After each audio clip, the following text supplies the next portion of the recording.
estamos de volta aqui na Educação Inclusiva do Educa Recife. Eu sou a professora Ivânia França. Este é o meu sinal. Então, vamos dar continuidade à temática da semana. Já falamos sobre inclusão, o que não pode faltar em uma escola inclusiva. Mas antes dessa continuidade, eu quero apresentar a nossa intérprete de Libras, Amanda. Vamos lá?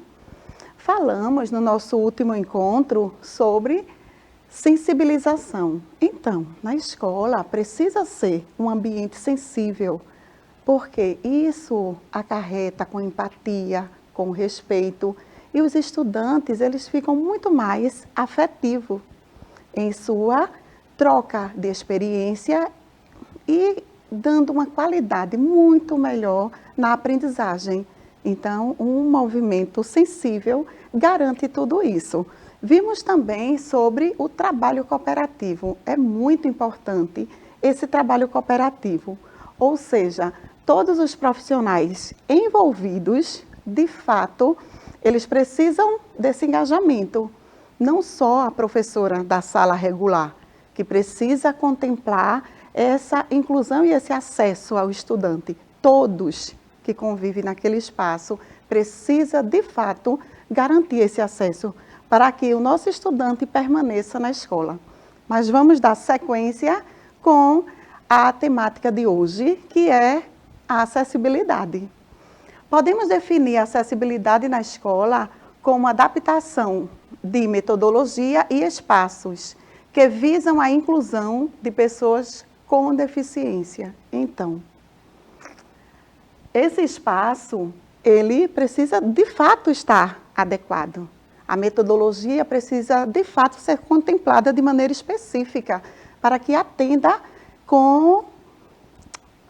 garantindo a esse estudante que seja trabalhado as potencialidades dele. Vamos lá entender inclusão e acessibilidade. Qual a diferença entre inclusão e acessibilidade? Entendemos que na inclusão é o espaço, é a escola. A escola é um exemplo vivo da inclusão, porque ela garante o acesso para todos de igual oportunidade, em todas as modalidades de ensino. Já a acessibilidade nem sempre é encontrada, como por exemplo, neste nosso momento aqui no Educa Recife, temos a inclusão, que a escola é uma escola inclusiva, e temos a acessibilidade, como estamos agora transmitindo aqui com a Amanda e contemplando os estudantes surdos, entende? Então, está contemplando, estamos oferecendo essa acessibilidade, estamos tendo esse cuidado no visual, que o estudante com baixa visão, ele, de fato, ele seja contemplado e acompanhe o que está sendo dito aqui por todos os outros professores. Então, estamos tendo esse cuidado para que a aula fique cada vez mais acessível e você consiga ser contemplado. Quando falamos de acessibilidade arquitetônica, são possibilidades de alcance a todas as pessoas para a utilização do espaço com segurança e autonomia. A rampa tornou-se um símbolo de acessibilidade. Ou seja, quando chegamos na escola, que tem primeiro andar, a primeira coisa, quando observamos se tem rampa, falamos, essa escola ela é acessível por causa da rampa. Mas percebemos que só a rampa, ela não garante essa autonomia com segurança desse estudante. O banheiro também é um espaço que precisa ser garantido, precisa estar contemplado neste espaço para que este aluno consiga fazer essa ida e vinda de maneira igualitária aos demais estudantes.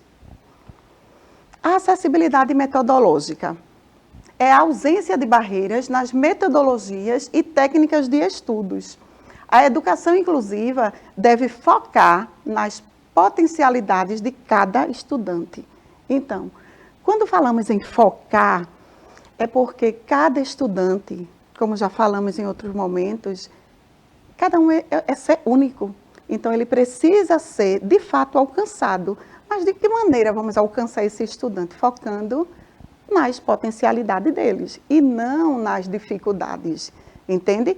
A pessoa com deficiência, o estudante com deficiência, antes da deficiência ele é uma pessoa, então ele consegue sim, ele consegue, você focando nas potencialidades, ele consegue ter acesso, ele consegue participar das práticas pedagógicas igual aos demais estudantes. Então, assim, o olhar é esse, é o respeito, é a empatia e as adaptações, adequações, para que esse estudante, ele de fato, ele seja contemplado. Quando falamos em acessibilidade atitudinal, é a percepção do outro sem preconceitos. Então, não pode existir esse preconceito, porque o valor humano é igual para todos, seja o estudante com ou sem deficiência, ele tem o mesmo valor humano. Não podemos ter estigmas, estereótipos e discriminação. É a atitude de pessoas que impulsionam a remoção de barreiras. Então, essa atitude, essa acessibilidade atitudinal nos diz respeito à atitude do professor, principalmente do professor, porque o professor é que vai estar mediando o comportamento dos estudantes. Então, o professor, ele faz uma mediação de sensibilização, de respeito, de empatia, ele faz a interação, ele, de fato, ele proporciona que aquele estudante, ele trabalhe de maneira igualitária. Se fizer um trabalho em dupla, aquele estudante, ele é contemplado.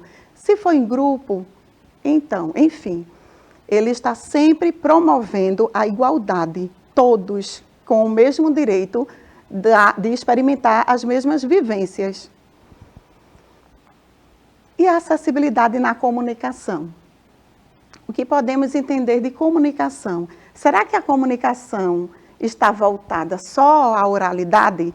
Quando falamos de comunicação, falamos de oralidade. Será que é só isso? Será que a comunicação se dá através da oralidade? Eu acredito que não. Como, por exemplo, como é que o estudante surdo ele se comunica? O que é que ele usa para que a comunicação de fato aconteça? Então, é a Libras. A Libras já está presente na maioria dos espaços. Então, ele consegue falar em Libras, mas se ele não for alfabetizado em Libras, será que o intérprete contempla essa comunicação? Então, como é você, professor, que faz, o que é que você faz para ter essa interação nessa comunicação? Então, é muito importante essa empatia, quando a gente consegue se colocar no lugar do outro. Imagine você em um espaço que você não é percebido, que você não consegue se comunicar, que você fala, por exemplo, eu quero pintar aqui, utilizar o lápis verde, e a professora chega com o amarelo. E eu estou explicando, mas aí a comunicação não está sendo contemplada. Então, a comunicação é uma via de mão dupla. Não é só o professor, eu fiz uma adaptação, eu faço a inclusão na escola, mas como é essa inclusão? O seu estudante, ele está tendo voz? Está tendo essa troca na comunicação? A comunicação é algo importantíssimo. E não podemos esquecer que essa comunicação não é só sua, professor. Precisa focar no estudante, precisa perceber. E se não tem oralidade, os olhos falam. Olha, como é que ele está se sentindo, qual é a expressão dele? Então, o que é que está acontecendo naquele momento? Se for estudante cego, como é que eu vou definir essa comunicação? Como é que eu vou fazer essa interação? Então, a comunicação é algo fundamental nessa acessibilidade, porque muitas vezes a sua adequação, a sua adaptação está boa para você. Quando você vai incluir o estudante, ele começa a te mostrar que queria de outra forma, que ele desenvolve melhor sendo de outro jeito. Então, a comunicação é uma das acessibilidades mais, assim, significativa, não descartando as outras, porque precisamos estar, de fato, engajado, né? Esse engajamento precisa ser sempre contemplado. Então, a acessibilidade na comunicação é aquela que elimina barreiras na comunicação interpessoal, face a face, língua de sinais, na escrita, jornal, revista, livro, incluindo texto em braille, uso de computador portátil e virtual, acessibilidade digital. Então, a acessibilidade digital está presente, de fato, em nossa rede. Está um projeto, os estudantes têm alcance a isso, mas também tem as ferramentas que fazemos adaptações. E esse estudante, ele precisa se sentir percebido, contemplado, incluído de fato. Entende? Então, não vamos abrir mão dessa ferramenta primordial. Não vamos deixar essa comunicação travada, ok? E eu estou agradecendo, quero aqui agradecer a sua participação, você que esteve aqui até este momento. No nosso próximo momento, no nosso próximo encontro, vamos dar continuidade do que não pode faltar nesta escola inclusiva, na minha escola, na sua escola inclusiva. Esse estudante, ele precisa ser contemplado, ele precisa ser percebido, ele precisa ser visto. Então, no nosso próximo encontro, daremos continuidade com o projeto inclusivo em uma escola inclusiva. Ok? Abraços e até o nosso próximo encontro.